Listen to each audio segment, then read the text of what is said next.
जय जय करुणामूर्ति दयाळा, जय जय श्रीपादा, जय जय सद्गुरु अनाथनाथा, जय जय श्रीपादा, जय जय करुणामूर्ति दयाळा, जय जय श्रीपादा, जय जय सद्गुरु अनाथनाथा, जय जय श्रीपादा। हरे राम राम राम हरे हरे, हरे कृष्ण कृष्ण कृष्ण हरे हरे, हरे राम राम राम हरे हरे, हरे कृष्ण कृष्ण कृष्ण हरे हरे। अवधूत चिंतन श्री गुरुदेव दत्त।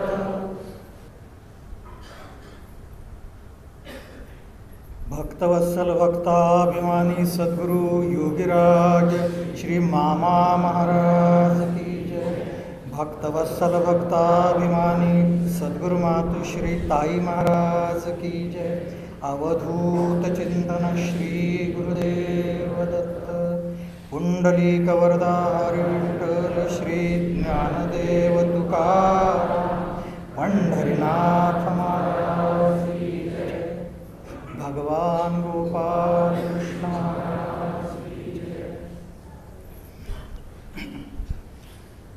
तया तेची गिवसित ज्ञान पावे निश्चित, जया माझी अचुंबित शांती असे। भगवद्गीतेचा 4था अध्याय, जो ब्रह्मार्पण योग म्हणून विख्यात आहे, त्या अध्यायातल्या 39व्या श्लोकावरची माऊलींची टीका आहे। त्यातली ओळी मुद्दाम सेवेसाठी घेतलेली आहे। माऊली सांगतात की तया तेची गिवसित ज्ञान पावे निश्चित, जया माझी अचुंबित शांती असे। तया तेची, त्यालाच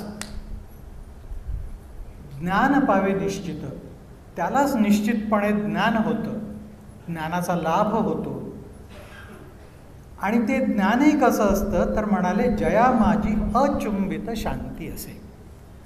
ज्या ज्ञानामध्ये अचुंबित अशी शांती असते ते ज्ञान। माऊलींनी इथे तयातेची म्हटलं तर तयातेची म्हणजे कोणाला? त्याचा उलगडा त्यांनी केलाय की श्रद्धावान, जो श्रद्धावान आहे त्याला, संयतेंद्रिय आहे त्याला हे ज्ञान लागतं।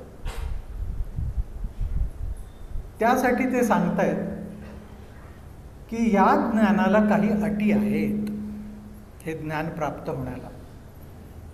आता बघा, माऊलींनी या आधी 34व्या श्लोकावरच्या टीकेमध्ये स्पष्टपणे सांगितलंय की त्या ज्ञानाचा सोर्स काय असतो, ते ज्ञान कुठं प्राप्त होतं।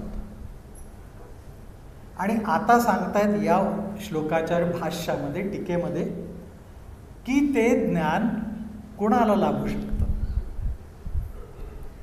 ते ज्ञान लाभण्यासाठी देखील काही अधिकार आहे, त्यामुळे ते कोणाला लाभू शकतं हे सांगतायत। आता ज्ञानम लब्ध्वा पराम शांतीम, हे ज्ञानही असं आहे की ज्या ज्ञानाबरोबर पराशांतीचा लाभ होतो, आणि तोही कसा अचिरेण, तत्काळ। हे असं ज्ञान विलक्षण असल्यामुळे आधी या ज्ञानाबद्दल सांगून ठेवलंय भगवंतांनी। माऊली पण त्या टीकेत म्हणतात की हे ज्ञान मोठं विलक्षण आहे, यासारखं पवित्र दुसरं या जगात काही नाही।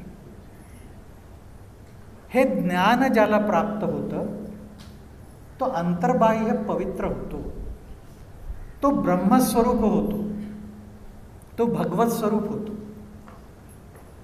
मग आता जे ज्ञान अंतर्बाह्य पवित्र करतं, भगवत स्वरूप करतं साधकाला, ते ज्ञान शब्दज्ञान नाही आहे नक्की। कारण महाराज सांगतात, तुकाराम महाराज, की बोलाचाची भात, बोलाची कढी बोलासाची भात, जेवून या तृप्त कोण झाला। नुसते बोलाची कढी बोलाचा भात जेवता येत नाही, त्यांनी तृप्ती लाभत नाही। तसं नुसतं शब्दज्ञान हे उपयोगाला येत नाही. हे नुसतं शब्दज्ञान हे भेसळचं, कारण त्याच्यामध्ये विषय असतात. त्या शब्दज्ञानामध्ये त्या ज्ञानाला शबलित ज्ञान म्हटलं. आणि असं ज्ञान हे ऐन मोक्याच्या वेळेला दगा देतं. ज्याला वाटतं की आपण ब्रह्म झालो, आम्ही निर्विकार आहोत, आता आम्हाला कशाचा बाध नाही, संकट काही आलं प्रापंचिक की त्याचं ते ज्ञान पळून जातं, ते ज्ञान डळमळीत होतं. म्हणून इथे जे ज्ञान अभिप्रेत आहे भगवंतांना, ते ज्ञान ज्ञानविज्ञानसहितम आहे, ते विज्ञानासहित आहे.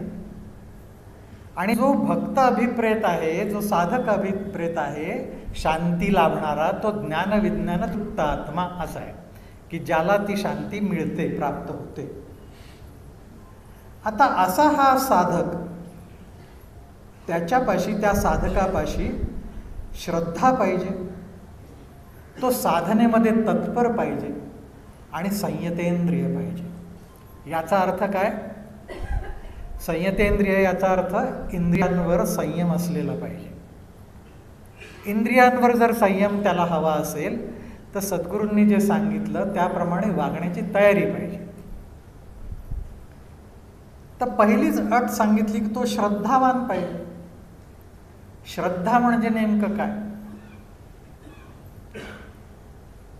असं सांगितलेलं आहे की सात्विक लक्षणं, सात्विकाची लक्षणं 15 आहेत. त्या लक्षणांमधलं एक लक्षण श्रद्धा हेही आहे. श्रद्धा म्हणजे काय? नाथ महाराजांनी मोठी सुंदर व्याख्या केली आहे की देव, द्विज आणि गुरु यांच्या प्रती जीवापाड विश्वासाची भावना असणं याला म्हणतात श्रद्धा. अशी श्रद्धा असली पाहिजे. तर वास्तविक पाहता श्रद्धेमध्ये देखील गुणत्रय विभाग आहेत. म्हणून श्रद्धा 3 प्रकारची होतेच: सात्विक श्रद्धा, राजस श्रद्धा आणि तामस श्रद्धा. त्यात इथे जी श्रद्धा अपेक्षित आहे ती सात्विक श्रद्धा आहे. ही सात्विक श्रद्धा अध्यात्मश्रद्धा म्हणूनही, यालाही अध्यात्मश्रद्धा नाथ महाराज म्हणतात. ही श्रद्धा कशा प्रकारची असते? तर देह, इंद्रिय, प्राण, अंतःकरण चतुष्टय हे मी नव्हे, या पलीकडे मी जो अखंड आहे, नित्य अनादी असा आहे, तो मी आहे, अशी पक्की भावना असणं याला म्हटलं चतुर्बुद्धी असणं. नाथ महाराजांनी तिथे शब्दप्रयोग केला की अशी चतुर्बुद्धी असणं याला म्हणतात श्रद्धा. आणि ती अध्यात्म श्रद्धा म्हणून विख्यात आहे, ती इथे उपयोगाला येते. नंतर राजस श्रद्धा सांगितली. त्या राजस श्रद्धेला कर्मश्रद्धा म्हटलेलं आहे. ती कर्मांच्या प्रती श्रद्धा असते. माऊलींनी त्याला कर्म केरसुणी म्हटलं. ती कर्माची केरसुणी म्हणतात ते. आणि नंतर तामस श्रद्धा, अधर्माबद्दल असणारी श्रद्धा, अधर्मावर असणारा विश्वास, अधर्माकडे असणारी गोडी, ही तामस श्रद्धा. आणि पुढे सद्गुरूंच्या कृपेनंतर उत्पन्न होणारी जी श्रद्धा आहे तिला निर्गुण श्रद्धा म्हटलं नाथ महाराजांनी.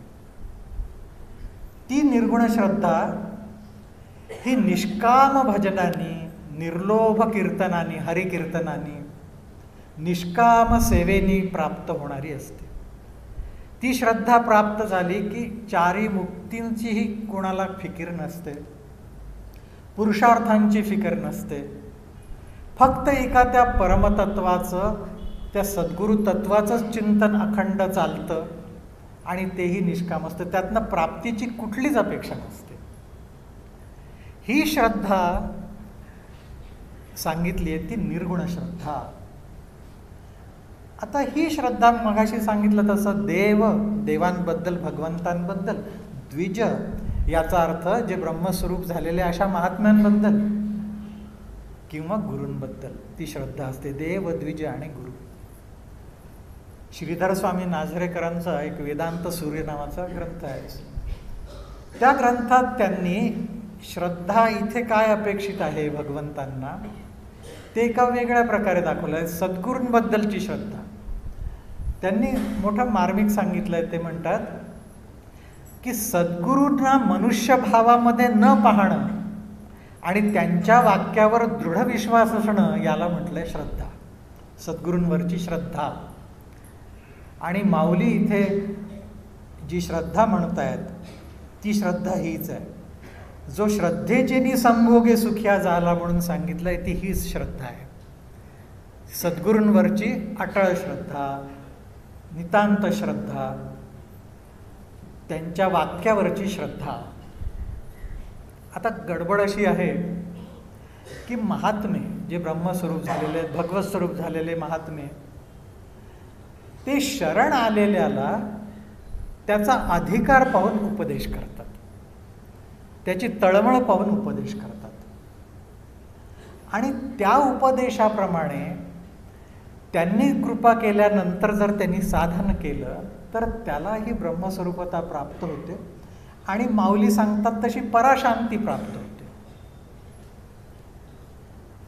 पण गडबड अशी आहे की अधिकारानुसार तो उपदेश असतो, समोर जो येतो त्याचा अधिकार तसा पाहिजे. कारण बहुतेक महात्म्यांची, संतांची पद्धत अशी असते की ते गूढ बोलतात. त्या गूढ बोलण्याची गंमत अशी असते की ज्याचा अधिकार आहे त्याला ते पटकन कळतं आणि अधिकार ज्याचा नसेल त्याला काही कळत नाही. माऊलीतच घडलेली एक घटना आहे. माऊलीमध्ये एकदा मामांच्या बाजूला ताई पण बसल्या होत्या, बरीच मंडळी कोणी कोणी होती. इतक्यात एक साधक आले आपले आणि ते त्यांच्या एक 10वी-11वीत मुलगा होता त्यांचा, त्याला घेऊन आले आणि त्यांनी मामांना विनंती केली की मामा हा फार वांड आहे, याला काहीतरी उपदेश करा की जेणेकरून हा काहीतरी परमार्थाला लागेल आणि शांत होईल जरा. मामा हसले. ते म्हणाले आम्ही उपदेश करू, त्यांनी घेतला पाहिजे ना. तो म्हणाला नाही नाही नाही, तुम्ही सांगाल ते तो ऐकेल. मामांनी एकंदरीत त्या मुलाचा अवतार बघितला आणि त्याला उपदेश त्यांनी असा केला की बाळा चांगलं शिक्षण घ्यावं, त्यानंतर चाकरी करावी किंवा धंदा करावा, धन मिळवावं, उत्तम धन मिळवावं, लग्न करावं आणि समाधानी शांतीने राहावं. त्या मुलाला एकदम पटलं आणि तो बापाला म्हणाला की आताच मी चांगली तयारी करतो, मी प्रोफेशनल कोर्सला जाईन आणि चांगला काहीतरी शिकून आधी नोकरी करीन, मग धंदा करीन, तुम्ही मात्र आत्तापासून चांगल्या मुली बघायला लागला.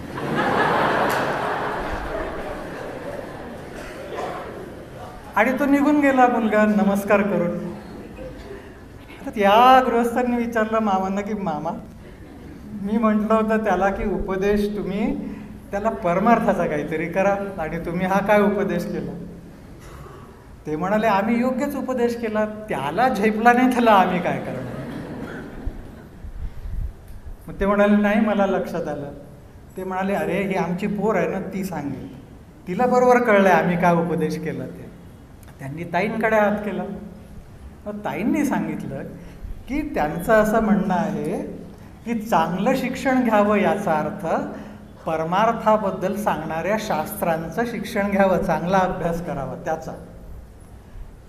आणि त्यासाठी म्हणाले चाकरी करावी, सद्गुरूंची चाकरी करावी, धंदा करावा, शास्त्र अभ्यासाचं निधिध्यासन, भगवंतांच्या निधिध्यासनाचा, नामजपाचा धंदा करावा, नामाचा धंदा करावा, उत्तम धन मिळवावं, भगवत प्रेमरूपी उत्तम धन त्यातून मिळवावं हळूहळू करत, लग्न करावं, जीवाशिवाचं मिलन होईल असं पाहावं, त्या शिवांशी तद्रुपता कशी साधेल तदाकारता ते पाहावं आणि त्यामुळे मग अखंड समाधानी आणि शांत व्हावं.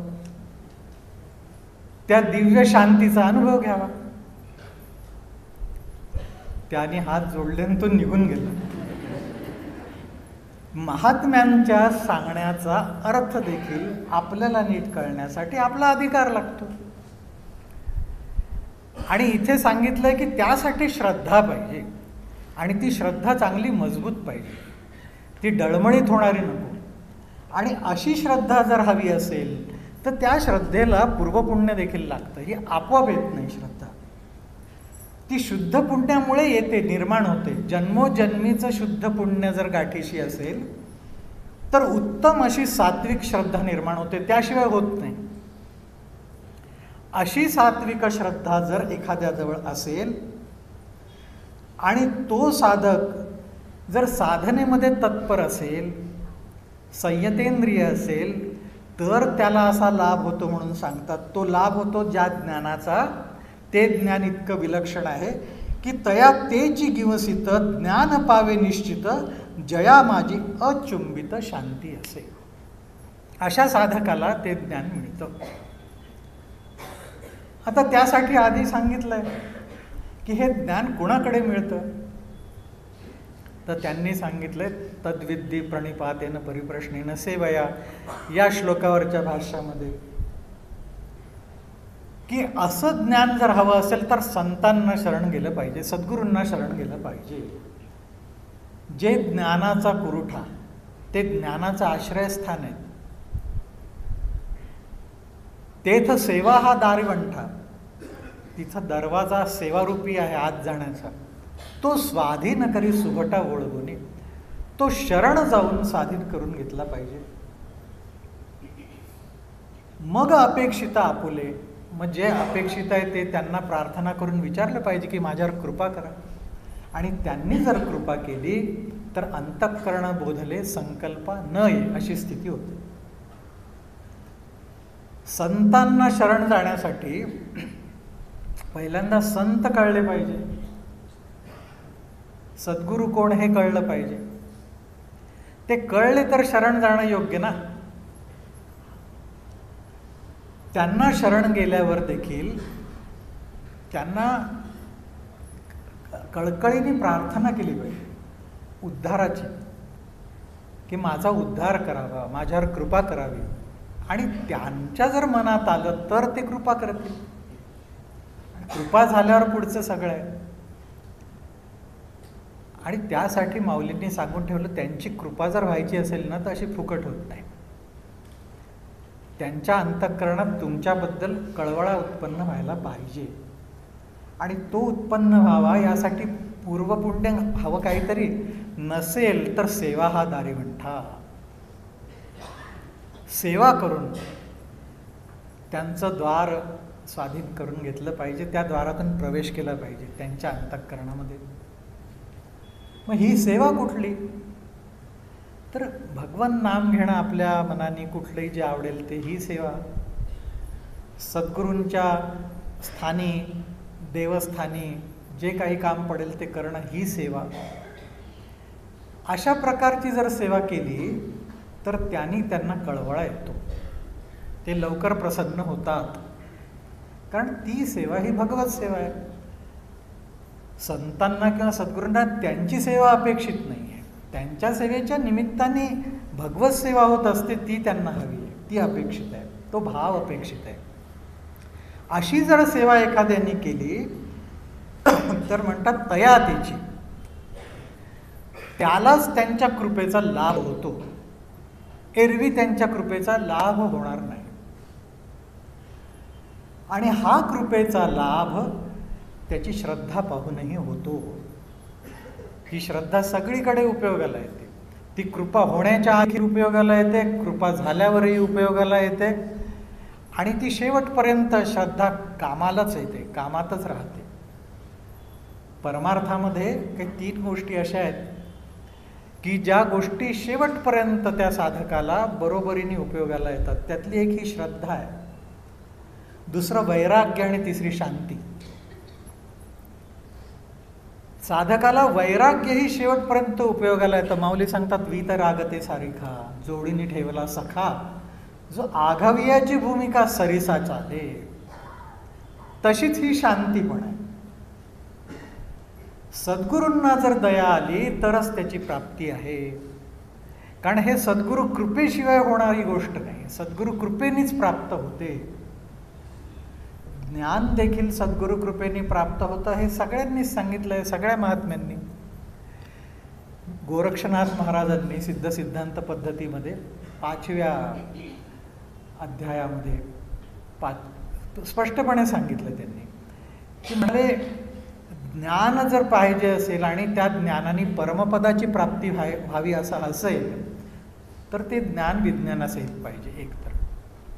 आणि परमपदाची प्राप्ती होण्यासाठी जर त्या ज्ञानाची अपेक्षा असेल तर ते सद्गुरूंनी कृपापूर्वकच दिलं पाहिजे, कृपापूर्वकच दिलं पाहिजे, त्याला दुसरा पर्याय नाही. आणि त्यांना जर दया आली तर ते अवलोकनाने म्हणजे त्या शिष्याकडे बघून किंवा स्पर्शाने किंवा आपल्या संकल्पाने प्रसाद करतात, त्याच्यावर कृपा करतात आणि त्या कृपेने ते ज्ञान हृदयामध्ये प्रकट होतं. मोटके गुरुमुखे उदय जत दिसे आणि हृदय स्वयंभची असे, ते ज्ञान स्वयंभ असलेलं ज्ञान प्रकट व्हायला लागतं. का म्हणाले? याचं कारण असं की त्या ज्ञानाच्या आड येणाऱ्या ज्या गोष्टी आहेत ना त्या गोष्टी सद्गुरू त्यांच्या कृपेने हळूहळू घालवतात म्हणून ते ज्ञान होतं. ह्या आड येणाऱ्या ज्या गोष्टी आहेत त्यांना नाथ संप्रदायामध्ये किंवा शैव संप्रदायामध्ये अष्टपाश म्हटलेलं आहे. 8 प्रकारचे ते पाश आहेत जे आडवे येतात. हे कुठले आहेत? तर जन्म, मरण, जरा, व्याधी, काम, क्रोध, अभिमान आणि अविद्या. ह्या सगळ्या गोष्टींना त्यांची कृपा हळूहळू बाजूला करते आणि म्हणून ज्ञानाची प्राप्ती होऊ शकते, म्हणून परमपदाची प्राप्ती होऊ शकते. हे परमपद सद्गुरु कृपा गम्य आहे. कारण एखाद्या जीवाने तो कितीही बुद्धिमान असू देत, शास्त्रांचा कितीही अभ्यास करू देत, पण तरी देखील त्याला सद्गुरूंच्या सान्निध्यात सद्गुरूंच्या कृपेने जशी त्या परब्रह्माची निस्संशय प्राप्ती होते तशी होऊ शकत नाही, निस्संशय प्राप्ती. आणि म्हणूनच मुंडक उपनिषदामध्ये प्रथम मुंडकात 2य खंडामध्ये असं स्पष्ट वर्णन आलेलं आहे की ज्याला परमपदाची प्राप्ती, ब्रह्मज्ञानाची, ब्रह्मविद्येची प्राप्ती करून घ्यायची आहे त्यांनी काय करावं म्हणाले? तर त्यांनी तद्विज्ञानार्थम, ते विज्ञान ज्ञानासहित असलेलं ते प्राप्त करून घेण्यासाठी म्हणून स गुरुम एव अभिगच्छेत, गुरूंकडेच जावं. कसं जावं? तर समित पाणीही, हातात समिधा घेऊन. आणि ते गुरुही कसे असावे? तर श्रोत्रियम ब्रह्मनिष्ठम असे ते गुरु असावेत. भगवत पूज्यपाद आचार्यांचा त्यावर मार्मिक भाष्याचा असा भाग आहे की ते म्हणतात इथे स गुरुम एव अभिगच्छेत. एव शब्द हा निश्चयात्मक आहे म्हणतात तिथे घातलेलं. एवम पद, एव पद निश्चयात्मक आहे, गुरूंकडेच जायला पाहिजे असा त्याचा अर्थ आहे, दुसरा मार्ग नाही. कारण आचार्य पुढे स्पष्ट करतात की कितीही शास्त्रज्ञान योग्य असलं, शास्त्राचा अभ्यास कितीही योग्य असला तरी ब्रह्मान्वेषण, ब्रह्माचं अन्वेषण, ब्रह्मविद्येचं अन्वेषण आपल्या बुद्धीने करू नये, कारण ते होत नाही नीट. पण गुरु देखील कसे पाहिजेत? ते श्रोत्रिय आणि ब्रह्मनिष्ठ पाहिजेत. श्रोत्रिय याचा अर्थ शब्दज्ञान झालेले, ब्रह्मनिष्ठ याचा अर्थ अनुभव असलेले त्यातून, म्हणजे त्याला दुसऱ्या भाषेत ज्ञान आणि विज्ञान असलेले असं म्हणता येईल. आता असे हे सद्गुरू नुसते श्रोत्रिय ब्रह्मनिष्ठ नाही, तिथे भगवत भक्ती असणं अपेक्षित आहे. माऊलींच्या अभ्यासयोगाप्रमाणे, माऊलींनी जो कृपायोग सांगितला त्याप्रमाणे, आणि भगवंत सांगतात तो त्यांचाही तोच अभिप्राय. ते परिपूर्ण परब्रह्माची प्राप्ती अशाच गुरूंकडून होईल म्हणतात की जे ज्ञानयुक्त आहेत, विज्ञानयुक्त आहेत आणि भक्तियुक्त पण आहेत. तेच म्हणाले ही प्राप्ती करून देऊ शकतात. माऊलींनी वेगळ्या शब्दात सांगितलं, ते म्हणतात जाणता दाविता विरळ आहे का. पण असे सद्गुरू विरळ आहेत, पण ते परिपूर्ण असावे याचा आग्रह याच्यासाठी आहे की सिद्धांत आहे उपनिषदांचा की पूर्णात पूर्णम उदच्यते, पूर्णातूनच पूर्ण उत्पन्न होते. त्यामुळे सद्गुरू जर पूर्ण असतील, परिपूर्ण असतील, तर त्यांच्या कृपेतून शिष्यही परिपूर्ण होईल. अर्धवट गुरूंच्या कृपेने परिपूर्ण शिष्य कधीच होणार नाही. शिष्य ज्या तयारीचा आहे त्याच्या तयारीनुसार त्याला मार्ग दाखवणारे सद्गुरूही तसेच पाहिजे. आणि ते जर परिपूर्ण असतील, पूर्ण ज्ञानी असतील, पूर्ण भक्त असतील, तर त्यांच्याच कृपेने ते शक्य आहे. यासाठी मामा एक सुंदर कथा सांगायचे की उत्तर प्रदेशामध्ये एक संस्थान होतं, राज्य होतं. तर तिथे एक वडिलांच्या पश्चात, त्या राजाच्या पश्चात राजकुमार तो जो होता तरुण, तो आला गादीवर. 5-6 वर्ष त्यांनी राज्य केलं. आणि मग त्याला वाटलं की आपलं राज्य कसं चाललं आहे, आपण नीट राज्य करतोय की नाही, लोकांना विचारलं पाहिजे. म्हणून त्यांनी त्याच्या वडिलांची कारकीर्द पाहिलेले आणि आजोबांची कारकीर्द पाहिलेले अशा जुन्या म्हाताऱ्या जाणत्या लोकांना एकत्र केलं आणि त्यांना विचारलं की म्हणाले, मला सांगा की माझ्या आजोबांची वडिलांची कारकीर्द तुम्ही पाहिली, आता माझी कारकीर्द बरी चालली आहे का, राज्य कसं चाललं आहे. कोणीच काही बोले ना. शेवटी एक म्हातारे होते गृहस्थ, ते उभे राहिले. ते म्हणाले, महाराज असं आहे, आपण राजे आहात, आम्ही आपली प्रजा आहोत. आपण योग्य करताय का अयोग्य करताय, आपल्या काय चुका आहेत हे दाखवण्याचा आमचा काही अधिकार नाही आहे. पण म्हणाले, मी माझा अनुभव मात्र सांगू शकतो तुम्हाला, आपली परवानगी असेल तर सांगेन. तो म्हणाला, ठीक आहे सांगा. ते म्हणाले, असे आहे म्हणाले, तुमच्या आजोबांपासून मी सगळं पाहिलेलं आहे. तुमचे आजोबा होते त्या काळात मी तरुण होतो, आता वृद्ध आहे. तर म्हणाले, त्यावेळेला मी चांगला व्यायाम करायचो आणि इतकी ताकद होती अंगात की समोर 5-6 जण आले तरी त्यांना ऐकत नव्हतं म्हणाले मी. आणि व्यापार करत होतो थोडा, त्या व्यापारातही चांगली उन्नती माझी चाललेली होती. एकदा प्रसंग असा झाला म्हणाले की मी काही व्यापारानिमित्त पायी एका अरण्याच्या रस्त्यामधून निघालो होतो दुसऱ्या गावी जायला. थोडा दूर गेल्यावर म्हणाले, मला कुठून तरी रडण्याचा आवाज आला एका स्त्रीचा. म्हणून मी थांबलो आणि तिथे शोधाशोध करायला लागलो की आवाज येतोय कुठून हा रडण्याचा. तर थोडा आत गेल्यावर मला दिसलं की एक नखशिखांत दागिन्यांनी मढलेली अशी एक स्त्री, की जी नवविवाहित असावी, नुकताच तिचा विवाह झालेला असावा अशी, ती रडत होती. त्यामुळे म्हणाले, मी तिच्यापाशी गेलो आणि तिला विचारलं, का रडतेस बाळा तू, काय झालं तुला. मग तिने सांगितलं की म्हणाले, माझा विवाह झाला आहे नुकताच आणि आमचं वऱ्हाड येत असताना 4-5 बैलगाड्या होत्या, डाकूंनी हल्ला केला. माझ्या वऱ्हाडातले लोक, माझा नवरा, हे सगळे त्यांच्याशी लढायला लागले. तर माझ्या अंगावर एवढे सगळे दागिने होते, त्यामुळे मी पळून आले तिथून आणि इथे येऊन रडत बसले. तिथं त्यांचं काय झालं आहे मला माहीत नाही, ती लढाई कुठपर्यंत आली, काय झालं शेवटी मला माहिती नाही. तर ते म्हणाले, बाळा मग तुझं सासर कुठे आहे, कुठे निघाला होतात तुम्ही. ती म्हणाली, मला गाव माहिती आहे, त्या गावाचं नाव माहिती आहे, लोक माहिती आहेत कोण. तिने सगळी माहिती दिली. हा म्हणाला, अरे माझ्या ओळखीचे लोक आहेत, चल म्हणाले, काळजी करू नको, मी तुला तिथे पोचवतो. आणि त्याने सुरक्षित तिला त्याच्या सासरी आणून सोडलं.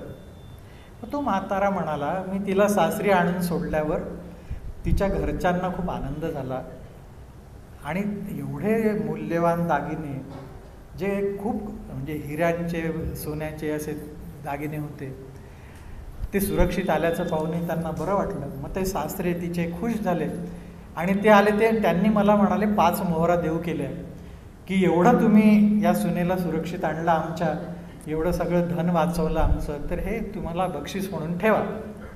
तर तो म्हणाला, माझ्या मनात असं आलं की हे कशासाठी, मी माझं कर्तव्य केलं, त्यामुळे हे मला नको आहे. तर म्हणाले, मी सांगितलं की ती मला लेकीसारखी आहे, बहिणीसारखी आहे, तिला मी आणलं सुरक्षित, हे माझं कर्तव्य होतं, मला काही नको, आणि मी तिथून निघून आलो म्हणाले. मग त्याच्यानंतर म्हणाले काही वर्षांनी तुमच्या वडिलांची कारकीर्द आली. त्यावेळेला माझ्या व्यापारामध्ये काही निमित्तांनी मला तोटा व्हायला लागला आणि खूप अडचण निर्माण झाली, पैशांची तंगी आली. त्यावेळेला म्हणाला माझ्या मनामध्ये असे विचार यायला लागले की चांगली आपल्याला संधी मिळाली होती. त्यावेळेला ती एकटीच होती स्त्री, 1-2 कानाखाली दिले असते तर सगळी संपत्ती आपल्याला मिळाली असती बिनबोबाट. चुकलंच असे विचार यायला लागले म्हणाले. आणि मग म्हणाले आता तुम्ही माझ्या नातवाच्या वयाचे आहात, तुम्ही मला नातवासारखेच आहात, आपली कारकीर्द सुरू झाली. आता मला असं वाटतं म्हणाले की त्यावेळेला त्या स्त्रीला धमकी देऊन काहीतरी धाकधपटशांनी तिच्याशी आपण विवाह केला असता तर फार बरं झालं असतं. ते धनही आपल्याला आयुष्यभर पुरलं असतं, म्हातारपणी तिने सेवा केली असती. आणि एवढं बोलून तो म्हातारा गप्प बसला. ह्या राजाला काय समजायचं ते समजला. तो म्हणाला की हा म्हातारा दिसतो तसा नाही, पोचलेला आहे. कारण असं शास्त्र वाक्य आहे की यथा राजा तथा प्रजा, किंवा राजा कालस्य कारणम.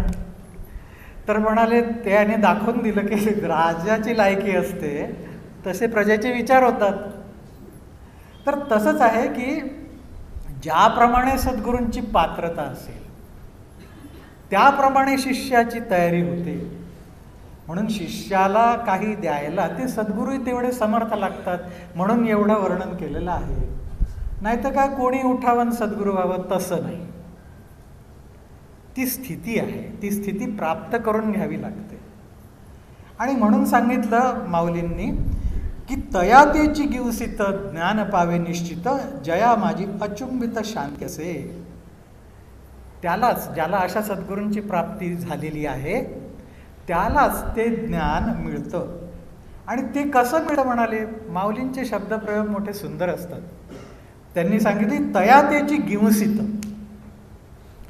गिवसित या शब्दाचा अर्थ अनेकांनी केला, त्याला ज्ञान शोधत येतं म्हणून. गिवसित येतं, शोधत येतं.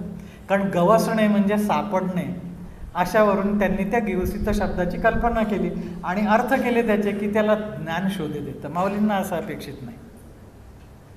हा शब्द गिवसित हा शब्द गवसणी शब्दावरून आला असं मामा सांगायचं, आणि तेच योग्य आहे. गवसणी म्हणजे काय, जसा आपण अभरा घालतो खोळ, गवसणी. जे उशीला किंवा लोडाला आपण खोळ घातली त्याला म्हणतो आपण गवसणी, अभरा त्याचा. तर हे जे ज्ञान येतं ना त्यांच्या कृपेने, हे असं आच्छादित करतं, गवसणी घालतं, खोळ घालतं. कशाला, तर त्या साधकाच्या अहंकाराला. असं जे तया तेची गिवसित, ते ज्ञान असं येतं की त्याचा अहंकार पोटात घेऊन टाकतं, झाकून टाकतं, त्या अहंकाराला दाबून टाकतं. आणि तीही प्रक्रिया कशी होते, तर मामा त्याबद्दल फार सुंदर सांगायचे. ते म्हणायचे पहा, 2 प्रकार असतात की मिठाचा खडा घेतला आणि त्याच्यावर पाणी टाकत गेलं तर ते मीठ विरघळतं त्याच्यामध्ये, मीठ तर जातं त्यातलं पण चव राहते पाण्याला. तर तसं गवसणं नाही आहे, तसं त्याला व्यापून टाकणं नाही आहे. गवसणं किंवा त्याला याचा अर्थ काय, त्याला आच्छादित करणं म्हणजे त्यापेक्षा मोठं होऊन त्याला व्यापणं. अभरा हा उशीपेक्षा मोठा पाहिजे ना. तो जर मोठा असेल उशीपेक्षा आणि बरोबर मापाचा असेल तर बरोबर बसतो. आणखी जर मोठा असेल तर आपल्या सुगृहिणी असतात त्याला त्या फोल्ड करतात आणि ठेवतात तशी उशी मांडून. आणि त्या अगदीच सुगृहिणी नवीन असतील, नवख्या असतील आपल्या भगिनी, तर त्या लांड्या आभऱ्यामध्ये उशी घालण्याचा प्रयत्न करतात, अर्धी उशी बाहेर अर्धी आत.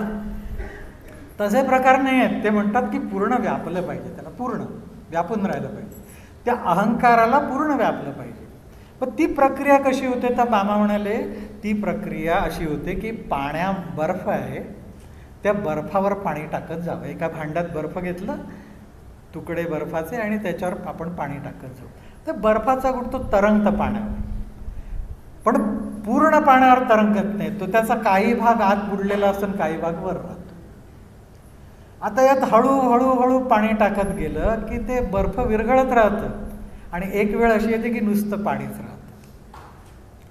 समजा शुद्ध पाण्याचं बर्फ आहे आणि त्यावर आपण पाणी टाकत गेलो तर पाणीच, त्याला वेगळी चवही नाही, वेगळं अस्तित्वही नाही, पाणीच. तसं जो अहंकार त्या भगवतीने स्फुरवलाय अंतःकरणाच्या रूपाने, ते भगवतीचं स्फुरण आहे, तो तिच्यामध्येच लय पावतो आणि ती चिती परमात्म्यामध्ये लय पावते. म्हणजे त्या ज्ञानामध्ये, ती चितीच ज्ञानरूप असल्यामुळे, चितशक्ती ज्ञानरूप असल्यामुळे त्या ज्ञानामध्ये तिचं स्फुरण असलेला अहंकार लय पावतो. याला माऊली म्हणतात की तया तेची गिवसित ज्ञान पावे निश्चित. त्यालाच, त्याच्या अहंकाराला व्यापत, त्याला झाकून टाकत, त्याला सामावून घेत ते ज्ञान येतं. हे सामावून, हे गिवसणं जे आहे ना, ते आतली वस्तू वेगळी ठेवणारं नाही, आतली वस्तू आपल्यात सामावून घेणारं आहे. जसं बर्फाला पाण्याने सामावून घेतलं तसं. तया तेची गिवसित ज्ञान पावे निश्चित, जया माझी अचुंबित शांती असे. की ज्यात अचुंबित शांती आहे, जया माझी अचुंबित शांती असे. आता हे जे ज्ञान प्राप्त होतं ना, ते ज्ञान अधिकाराप्रमाणे प्रकट होतं. की एखादा उत्तम अधिकारी शिष्य आहे, त्याला सद्गुरूंनी कृपा केल्या क्षणी ते ज्ञान उत्पन्न होतं त्याच्या हृदयामध्ये. आणि एखादा अतिमंद अधिकारी आहे, त्याला साधन करत करत करत श्रद्धापूर्वक इंद्रियांवर संयम ठेवत, विश्वास ठेवून ते प्राप्त होतं. पण जो अज्ञानी आहे, अज्ञ आहे, अश्रद्धा आहे आणि संशयी आहे, त्याला हे ज्ञान कधीही प्राप्त होणार नाही म्हणून पुढच्याच श्लोकात सांगितलंय. कधीही नाही. उलट म्हटलंय संशय आत्मा विनश्यती. तो संशय त्याला नष्ट करतो. म्हणून हे उघड झालं की साधकाच्या ठिकाणी संशय नसावा त्याला मिळालेल्या साधनेबद्दल, सद्गुरूंबद्दल, त्या परंपरेबद्दल. अश्रद्धा नसावी आणि अज्ञेय नसावा तो. याचा अर्थ असा की शास्त्रांचा अभ्यास त्यांनी केलेला असावा, ते अपेक्षित आहे. मनुष्यत्व त्याला मिळाला बरोबर आहे, पण त्याच्या ठिकाणी मुमुक्षत्व किंवा मुमुक्षा तेवढी तीव्र आहे का? जर नसेल तर शास्त्रांच्या अभ्यासाने ती वाढवली पाहिजे मुमुक्षा. कारण महापुरुष संश्रय, जे सद्गुरूंचं सान्निध्य, संतांचं सान्निध्य, महापुरुषांचं सान्निध्य आणि त्यांची कृपा हे अमोघ आहे आणि सर्वश्रेष्ठ आहे. सगळ्यांच्या वर ठेवली आहे ना ती. मनुष्यत्वापेक्षा मुमुक्षत्व श्रेष्ठ आहे आणि त्याहीपेक्षा तो महापुरुष संश्रय श्रेष्ठ आहे. आणि उत्तरोत्तर ते बिकट पण आहे. म्हणजे मनुष्य जन्म मिळणं हे कठीण, त्यापेक्षा मुमुक्षा निर्माण होणं हे कठीण, त्यापेक्षा कठीण महापुरुषांचा संश्रय. पण महापुरुषांचा संश्रय हा कठीण असला तरी अमोघ आहे. तो एकदा मिळाला तर तो त्याचं फळ दिल्याशिवाय राहत नाही. ज्यांना महात्म्यांची कृपा लाभली त्यांना त्यांच्या कर्माप्रमाणे त्यांचं साधन हो, मध्ये राहो, कधी ना कधी ते महात्मे पूर्णत्वाला नेल्याशिवाय राहणार नाही. त्यांची कृपाच अमोघ आहे. आणि ही कृपा महात्म्यांकडूनच होते, इतरत्र मिळत नाही. नाथ महाराज सांगतात की कृपेशी स्वतंत्र जन्म नाही, जेथे उपजे तो साधू पाहिजे. ती जिथे उत्पन्न होते कृपा तो साधूच असतो. साधूपाशीच ती कृपा असते. सद्गुरूंपाशीच कृपा, संतांपाशीच कृपा. तिचा लाभ जर झाला तर ती अमोघ आहे, ती वाया जात नाही. मग भले तो साधक आपल्या कर्मांनी धडपडत का जाईल, जर त्याने सगळ्यांवर मात करून सद्गुरूंवर श्रद्धा ठेवून नियमाने साधन केलं तर त्याला लवकर प्राप्ती होईल. सगळी परमपदाची, ज्ञानाची लवकर प्राप्ती होईल. पण जर नाही झाली काही कारणांनी त्याची साधना नियमाने, तरी देखील याने पुढच्या जन्मात होईल. कधीतरी त्याला त्याचं फळ मिळाल्याशिवाय राहणार नाही, आणि ते फळ आहे परमपदाची प्राप्ती. ते मिळेलच मिळेल त्याला. तया तेची घेऊसित ज्ञान पावे निश्चित, जया माझी अचुंबित शांती असे. आता ते ज्ञान याला प्राप्त झालंय की नाही हे कसं समजायचं? तर त्याची खूण सांगितली की ते ज्ञान, शांती त्याच्याबरोबर येते, त्या ज्ञानाबरोबर. आणि या शांतीची अनेक लक्षणे आहेत. ही परमशांती आहे. या शांतीला शास्त्रांनी परब्रह्म म्हटलेलं आहे, यालाच निर्वाण म्हटलेलं आहे, या शांतीला समाधान म्हटलेलं आहे. ही शांती मोठी विलक्षण आहे, ही जी प्राप्त होणारी शांती आहे. माऊली म्हणतात, माऊलींनी सांगितलंय की जिथे ज्ञाता, ज्ञेय आणि ज्ञान अशी त्रिपुटी मावळते त्या ठिकाणी ही शांती येते. किंवा नाथ महाराज सांगतात की हे ब्रह्मस्थिती निर्वाण, ही निर्वाणीची ब्रह्मस्थिती आहे ही शांती. ती शांती जर प्राप्त झाली तर ती शांती टप्प्याटप्प्याने दिसायला लागते. आणि ती जशी जशी शांती दिसते तसा तसा त्यावरून त्याला ज्ञान किती मुरलंय तेही कळतं त्या शांतीवरनं. 13व्या अध्यायामध्ये जिथे हृदयातल्या उत्पन्न झालेल्या ज्ञानाची लक्षणं सांगितली की एखाद्याच्या हृदयामध्ये ज्ञान प्रकट झालं तर त्याची काय लक्षणं दिसतात, 7व्या श्लोकापासून 11व्या श्लोकापर्यंत ती लक्षणं सगळी दिलेली आहेत. आता ही जी काही लक्षणं सांगितलेली आहेत सगळी 13व्या अध्यायात, ही सगळी लक्षणं हे शांतीचे अनुकार आहेत. म्हणजे हे शांती स्थिरावल्यामुळे उत्पन्न होणारे गुण आहेत, ती उत्पन्न होणारी लक्षणं, या सगळ्यांच्या मुळाशी शांती आहे. त्याच शांतीचं म्हणून नाथ महाराजांनी सबंध एकनाथी भागवतात वेगवेगळ्या प्रकारे वर्णन केलेलं आहे. नाथांची अत्यंत प्रिय गोष्टी म्हणजे ती शांती आहे, परमशांती. ती शांतीचं वर्णन आलं की नाथ महाराज भरभरून बोलतात त्याच्याबद्दल, कारण ती परमशांती ही स्थितीच अशी आहे. एक गर्ग संहितेमध्ये मोठी विलक्षण कथा आलेली आहे. भगवंतांनी द्वारकेमध्ये ते राज्य सगळं स्थापन केल्यानंतर, द्वारका नगरी स्थापन केल्यानंतर तिथे उग्रसेन त्यांनी गादीवर बसवलं. उग्रसेनांची पत्नी रुचिमती, ह्या दोघांना भगवंतांनी अश्वमेध यज्ञ करायला सांगितलं, कारण त्यांच्या त्या पूर्वजन्माचा तो संकल्प होता उग्रसेनांचा. तो अश्वमेध यज्ञ समाप्तीला आला, पूर्णाहुती होती त्याची, त्या यज्ञाची.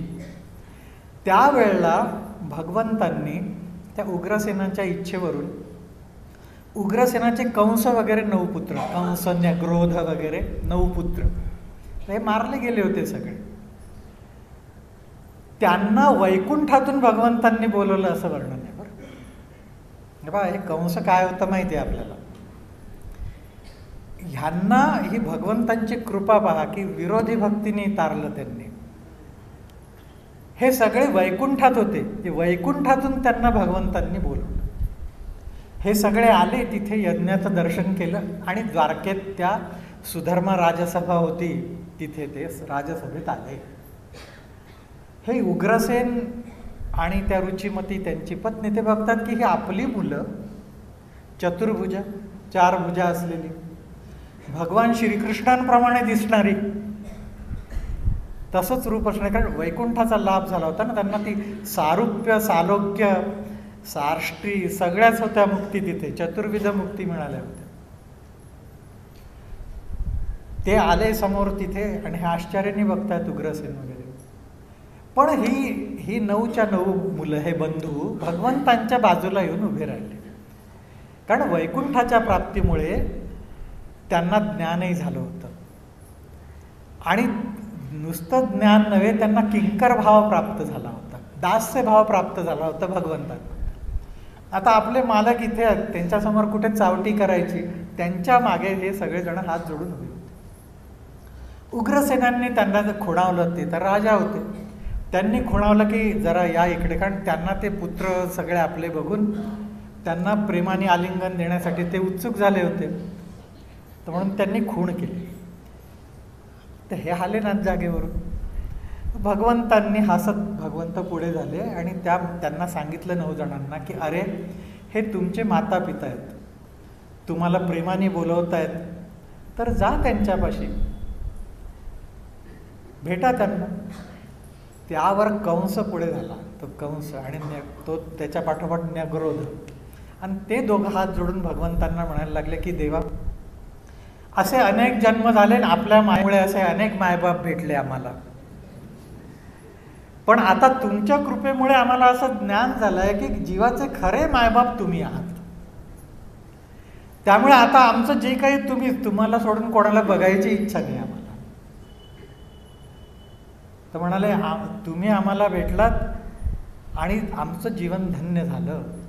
त्यांनी भगवंतांची स्तुती केली आणि म्हणाले की भगवंता, वैकुंठ आम्हाला दिला खरा, पण तुमच्याशिवाय आम्हाला तिथे काही करमत नाही, त्यामुळे तुम्ही लवकर वैकुंठाला या, आम्ही सगळे वाट बघतोय तुमची.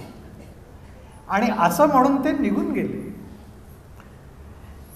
हा उग्रसेन आणि रुचिमती बघतच बसले की ही आपली पोरं, ही कार्टी काय होती त्यांना माहीतच होतं. आणि केवढा प्रभाव आहे पहा त्या ज्ञानाचा. त्या ज्ञानाने, त्या भगवंतांच्या कृपेने आमूलाग्र बदल झाला, आमूलाग्र बदल. तर असं जे ज्ञान, असे जे भाव येतात, हे भाव, ही सगळी ज्ञानाची लक्षणं सांगितलं ना, त्यातली लक्षणं आहेत ही, आणि ही त्या शांतीमुळे आलेली. म्हणून नाथ महाराजांनी फार सुंदर वर्णन केलेलं आहे. ते म्हणतात की वैराग्य, योग, ज्ञान, ध्यान हे सगळे आहेत ना, तेणे या सगळ्यांमुळे काय मिळतं तर म्हणाले तेणे पाविजे शांती जाणं, त्यांनी शांतीच मिळते. हे सगळे मार्ग म्हणजे वैराग्याच्या मार्गाने जा, तुम्ही त्या शांतीपर्यंतच जाल. ज्ञानाच्या, ध्यानाच्या मार्गाने जा, योगाच्या मार्गाने जा, तिथेच पोचाल. शेवटी त्या परमशांतीची प्राप्ती, परब्रह्म स्थितीची प्राप्ती म्हणजेच त्या परमशांतीची प्राप्ती. आता ही अशी देखील विलक्षण शांती, ती प्राप्त व्हायला नाथ महाराज एकीकडे सांगतात की अंगी निरभिमानता बांधली पाहिजे, अंगी वैराग्य बांधलं पाहिजे. आता तेच नाथ महाराज पुढे सांगतात की म्हणतात ज्ञान, वैराग्य, निवृत्ती, धृती, शांती, ब्रह्मस्थिती यांची जननी माझी भक्ती, जाण निश्चिती उद्धवा. तेवढ्यात याच्याही वरचं सांगतो नाथ महाराज सांगतात भगवंतांच्या मुखाने. भगवंतांनी उद्धवांना जे सांगितलं ते सांगतात.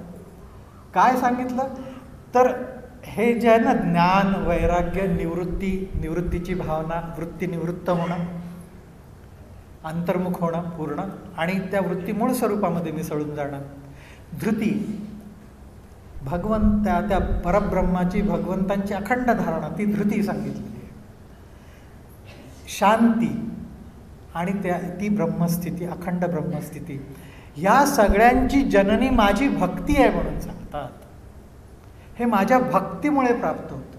जी भगवंतांचं जे परमप्रेम आहे, त्या परमप्रेमाची भक्ती, ज्याला प्रेममुद्रा म्हटलं, त्याला ती प्रेमलक्षणा भक्तीची जर प्राप्ती झाली तर हे सगळं आपोआप होतं. हा खटाटोप करावा लागत नाही, ही साधना वेगळी करावी लागत नाही.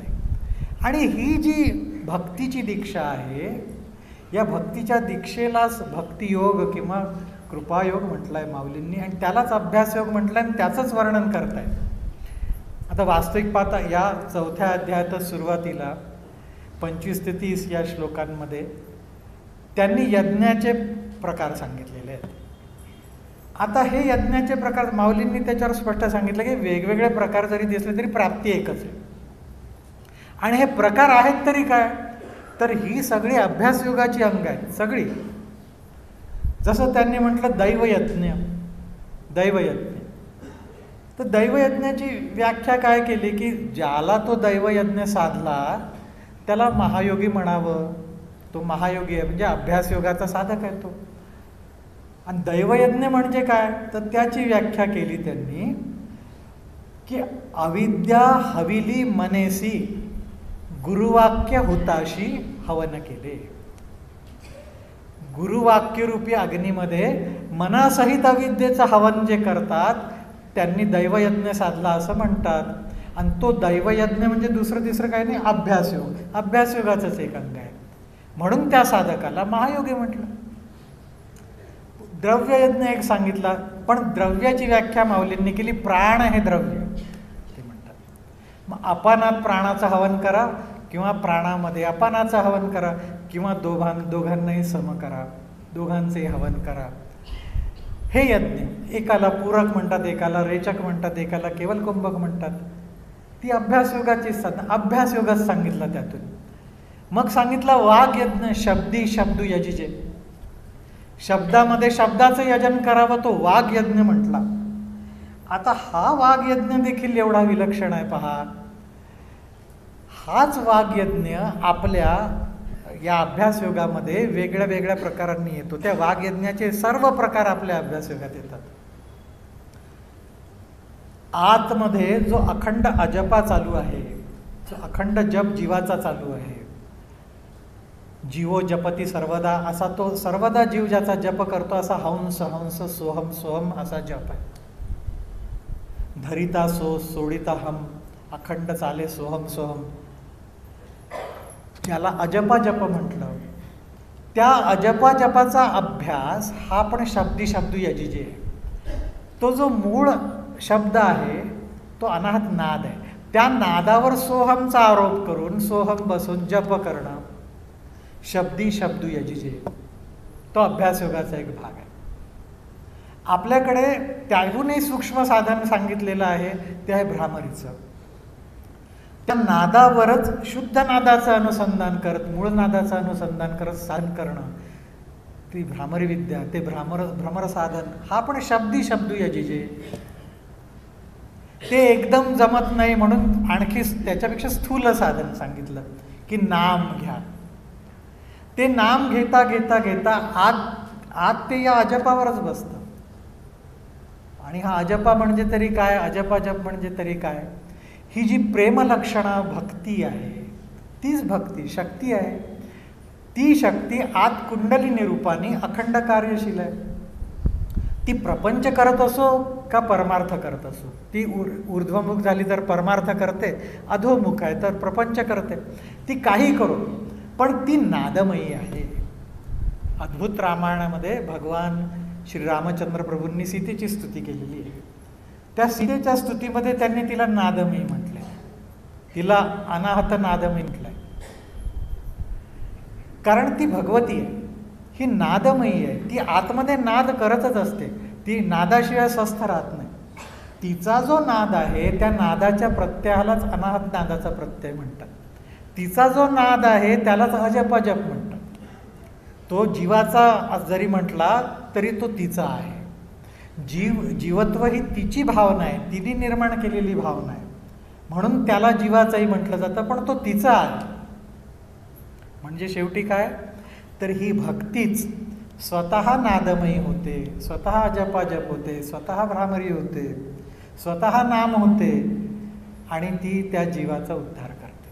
त्यातून उद्धार करता करता करता ती स्वतःची स्वरूप बदलत बदलत पूर्ण प्रेमलक्षण होते, स्वतःचं प्रेमस्वरूप पूर्ण प्रकट करते आणि त्या भगवंतांमध्ये जीवासकट मिसळून जाते, त्या जीवभावासकट.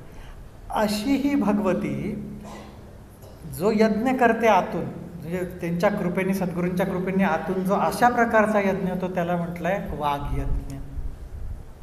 असे वेगवेगळे जरी यज्ञ सांगितले तरी ते अभ्यासयोगाचीच अंग आहेत, वेगळं काही नाही. हा अभ्यासयोग ज्याला प्राप्त झाला त्यालाच ज्याच्यावर कृपा झाली आहे अशा सद्गुरूंची, तया तेची गिवसित ज्ञान पावे निश्चित, जया माझी अचुंबित शांती. असे त्या ज्ञानाबरोबरच अचुंबित अशी शांती येते. तर माऊलींनी इथे शब्द प्रयोग केला अचुंबित. ते उघड आहे की चुंबितला लागून प्रत्यय लागून अचुंबित झालं. तर चुंबित अशा शब्दाचे प्रयोग माऊलींनी केलेले. तरंग सर्वांगी तोय चुंबी, माऊलींचं सांगणं. तो चकोर काही वाळवंटे चुंबित असे, जैसे पक्षीये फळ चुंबिजे, आपदा गिधी चुंबिजे. चुंबिजे शब्दाचे प्रयोग माऊलींनी केलेले आहेत. चुंबिजे याचा अर्थ स्पर्श करणं आणि अचुंबित याचा अर्थ अस्पर्श राहणं. ही शांती अस्पर्श आहे असं त्यांना सांगायचं आहे. या ज्ञानातून जी शांती येते ती अचुंबित आहे. जया माझी अचुंबित शांती असेल, ती अस्पर्श आहे.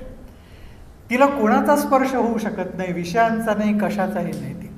ती निखळ आहे शांती, सगळ्यांच्या पलीकडची आहे. आता ही अशी का आहे निखळ शांती? तिला स्पर्श का होत नाही? कारण ते त्या परब्रह्माच्या सुख विभागाचं, त्याच्या सच्चिदानंदातल्या प्रीती लक्षणाचं, जी प्रीती सांगितलेली आहे की अस्तिभाती प्रीती, त्यातलं आनंदमयतेचं ते गमक आहे. तीच आनंदमयता शांतीच्या रूपाने प्रकट होत असते. आणि म्हणून ती शांती ब्रह्मस्वरूपच आहे, परब्रह्मस्वरूपच आहे. परब्रह्मात आणि त्या शांतीत भेद नाही. ही शांती अचुंबित असल्यामुळे ती जर प्रकट झाली ना, तर कुठल्याही बाह्य विषयांनी तो साधक डगमगत नाही, तो स्थिरच राहतो. बाहेर काही का होईना त्याला काही फरक पडत नाही, तो पूर्ण स्थिर असतो, पूर्ण स्थिर. आणि अशी जर शांती एखाद्याला प्राप्त झाली तर हे निश्चित समजा की त्याला परिपूर्ण ज्ञान झालेलं आहे. म्हणून माऊली सांगतात की जया माझी अचुंबित शांती असे. आता कल्पना करा की पोपट आहेत काही, हे पोपट गोड पिकलेलं फळ पाहून त्याला टोच मारतात. म्हणजे जर एखादं पोपटाने टोचलेलं किंवा चोच मारलेलं जर फळ असेल तर ते गोड असेल हे गृहीतच धरून चला, ते गोड असतं. ते लहानपणी आम्ही ते पेरूच्या बागेमध्ये असे पोपटाने टोचलेली मुद्दाम तेवढा भाग कापून टाकायचा, अतिशय गोड तो पेरू. पण हा पोपट कवठाला वगैरे चोच मारत नाही कधी. जे नरम आहे ना त्याला तो चोच मारतो, जे बाहेर ज्याचं कवच कठीण आहे त्याला चोच मारायला तो जात नाही. तसं जोपर्यंत ही शांती शब्दज्ञानाने येते ना तेवढ्यापुरती, की माझं स्वरूप काय आहे, मी कोण आहे, मी ब्रह्मस्वरूप आहे, या जगातल्या सुखदुःखांशी माझा संबंध नाही, हा सगळा भ्रम आहे, अशी भावना नुसती करून तात्पुरती जी शांती येते ती शांती मऊ असते. त्याला विषयरूपी पोपट कधीही चोच मारतो, कधीही चोच, कारण त्याला ती गोड लागते. त्या विषयाला अशीच शांती गोड लागते, असंच आकर्षण असतं त्याला, ती शांती भंग होते तिथे. मग पण जी शांती पक्की झालेली आहे अनुभवानी, ती त्या कवठाच्या फळासारखी, त्याला विषयरूपी पोपट चोच मारत नाहीत. आणि म्हणून अस्पर्श म्हणतात की त्या शांतीला विषय स्पर्श करू शकत नाहीत कुठल्याही परिस्थितीत नाही, ती अचुंबितच राहते ती शांती. आता ही जी शांती आहे ती शांती संतांपाशी दिसते. तुम्ही संतांच्या चरित्रांमध्ये अशा कथा तुम्हाला दिसतील, तुम्ही तशा पद्धतीने वाचा म्हणजे कळेल की कुठल्याही प्रसंगांमध्ये त्यांची ती शांती भंग पावत नाही. मी ताईंचाच एक प्रसंग मला आठवतो. ताईंचे वडील गेले, त्या दिवशी त्यांना मदत करायला म्हणून मी लक्ष्मी पार्कमध्ये त्यांच्या घरी गेलो होतो. आणि त्या नुकत्याच तिथे जाऊन आल्या होत्या आणि त्यांना परत तिथे जायचं होतं पुढच्या सगळ्या गोष्टींसाठी, कारण त्या रात्रभर तिथे वडिलांपाशी होत्या आणि आता परत त्यांना जायचं होतं. त्या जायला निघणार, त्या मला म्हणाल्या चल आपण जाऊ घरी, पुढचं सगळं बघायला पाहिजे. तेवढ्यामध्ये एक फोन वाजला. आपलं एक साधक, त्यांनाही कोणाला माहिती नसावं, त्यांनाही माहीत नव्हतं. तर ते म्हणाले की माझा मुलगा आज पुण्यामध्ये येतो आहे, तो थोड्या वेळाने तुमच्याकडे पोचेलच, तर त्याला अमुक अमुक ठिकाण माहिती नाही, तर तुम्ही त्याला तिथे सोडाल का? तर ताई म्हणाले हो काही हरकत नाही, येऊ देत त्याला.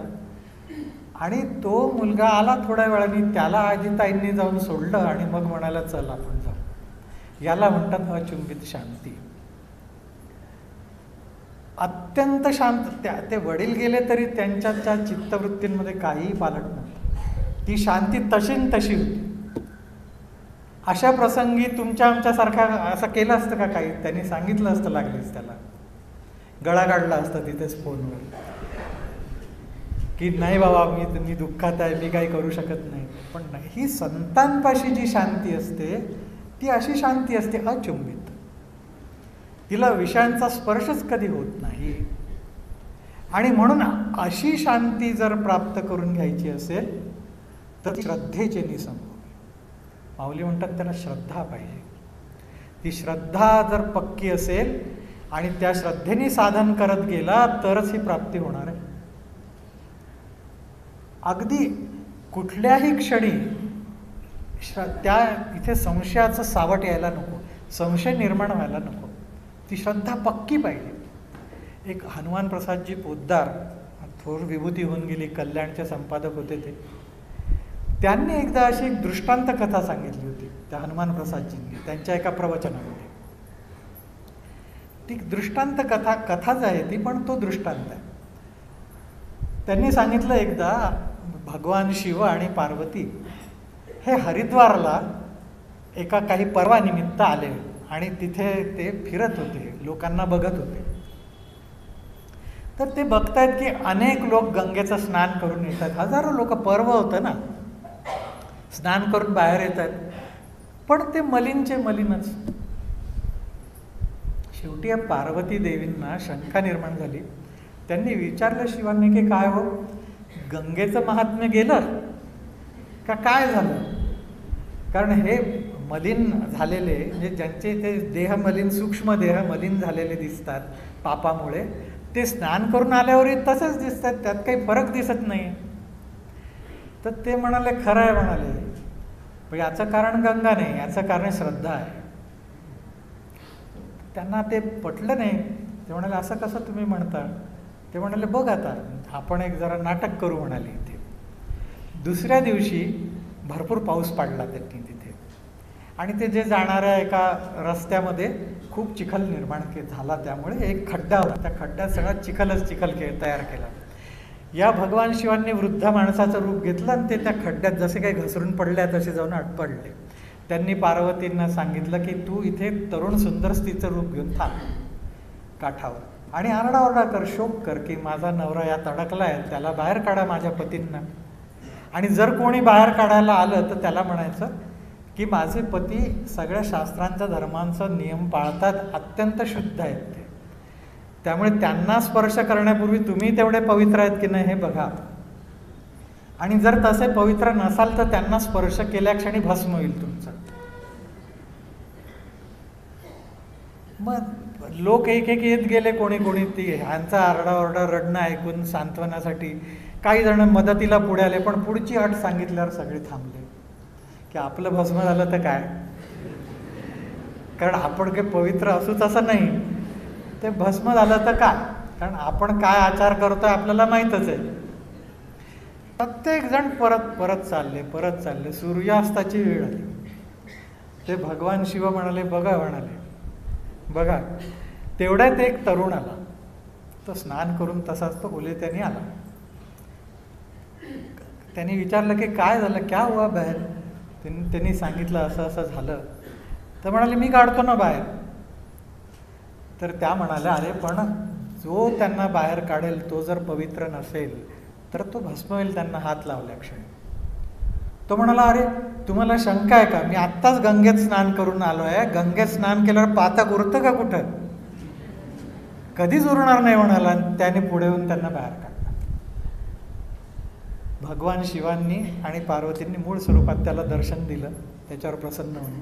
मग भगवान शिवांनी सांगितलं याला म्हणतात श्रद्धा, की पक्का विश्वास आहे की यात स्नान केल्यावर माझं पातक जाणारच. आणि अशी जर श्रद्धा नसेल तर ते पातक जाणार नाही ना.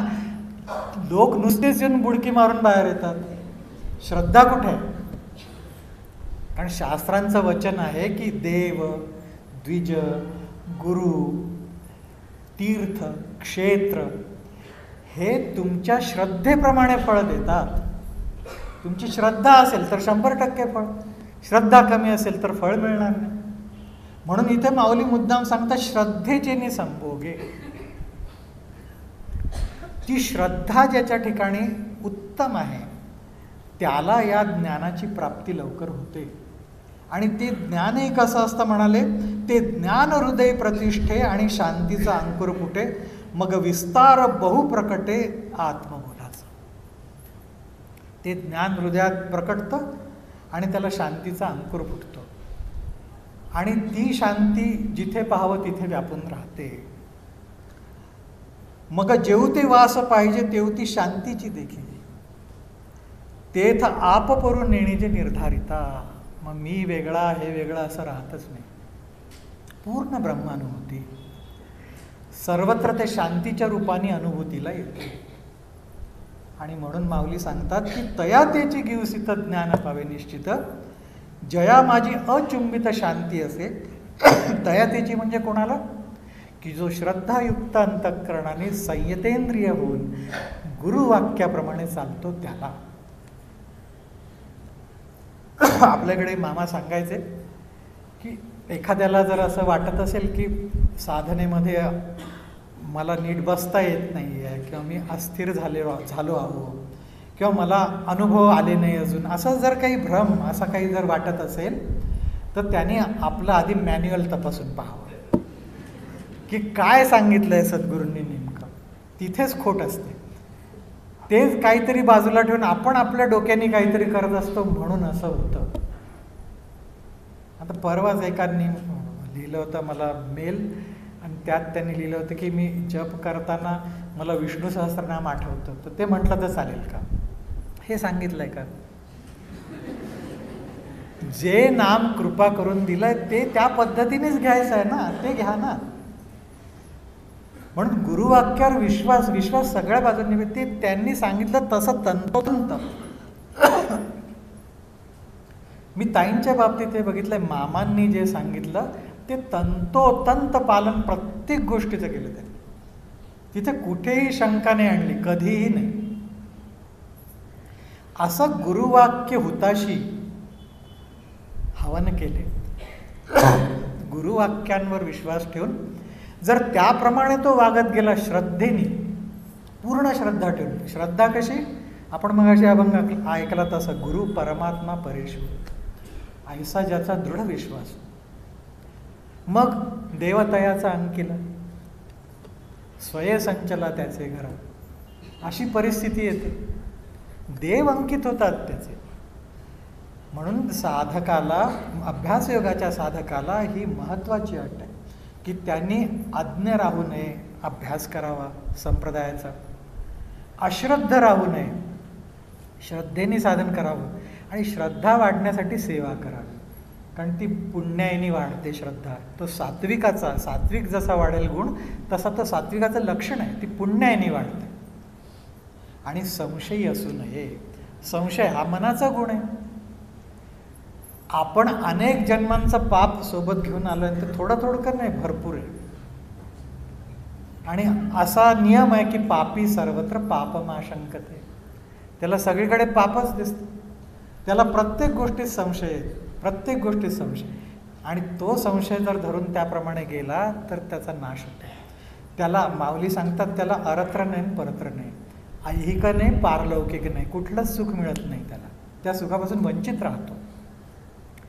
म्हणून हे लक्षात ठेवावं की जिथे जिथे समजा आपल्या पापकर्माचा काही उदय झाला आणि त्यांनी काही संशय आला, मग तो शास्त्रांबद्दल असो, देवांबद्दल असो, सद्गुरूंबद्दल, ते निर्धाराने बाजूला टाकलं पाहिजे. ते आपल्या पापाचं फळ समजून त्याला बाजूला केलं पाहिजे.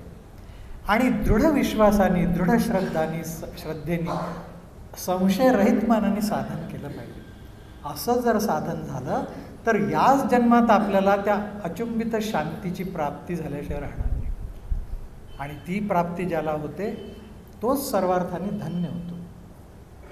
आज या निमित्ताने सगळ्यांना परत परंपरेचा निरोप सांगतो की देहाची 3 चिमट्या राख होईपर्यंत साधन सोडू नका, साधनाचा आळस करू नका. एक वेळ उपाशी राहा, जेवू नका, पण साधन करा.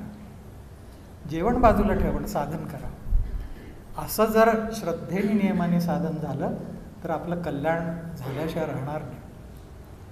आपल्या सगळ्यांच्या वतीने सद्गुरूंच्या चरणी प्रार्थना करतो की आपल्याला साधनेची बुद्धी हो, साधन न चुकवण्याची बुद्धी हो आणि या जन्मातच आपलं कल्याण होईल असं मार्गक्रमण आमच्याकडून हो. सगळ्यांच्या वतीने अशी प्रार्थना करतो आणि झालेली सेवा सद्गुरूचरणी अर्पण करून थांबतो.